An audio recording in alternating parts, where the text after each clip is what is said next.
America বিশ্ব নিয়ন্ত্রণ করার দ্বিতীয় সূত্রটি হচ্ছে সুইফট। এবার প্রশ্ন চলে আসে যে সুইফট মূলত কি? সুইফট হচ্ছে বিশ্বের ওই নেটওয়ার্ক যার মাধ্যমে বিশ্বের সমস্ত দেশগুলো নিজ কারেন্সি আদান প্রদান করে, অর্থাৎ পাল্টাপাল্টি করে, সহজ ভাষায় যা বললে হয়। এবার সুইফটের মাধ্যমে কিভাবে? এই সুইফটে 195 থেকে 200টি দেশ বর্তমানে যুক্ত আছে। এবার এই সুইফট নির্ধারণ করে, অর্থাৎ এই সুইফটের মূল রাজা, মূল নেতা হচ্ছে আমেরিকা।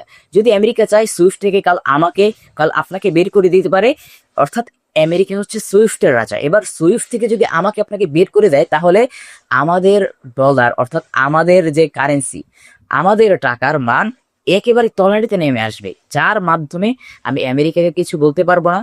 অর্থাৎ সে সুইফটের রাজা, সে ডলারের মান নির্ধারণ করে, তার কাছে রয়েছে ডলার, তার কাছে রয়েছে সুইফট। সে যদি আমাকে সুইফট থেকে বের করে দেয়, তাহলে কি হবে? আমার দেশের মান নেমে যাবে।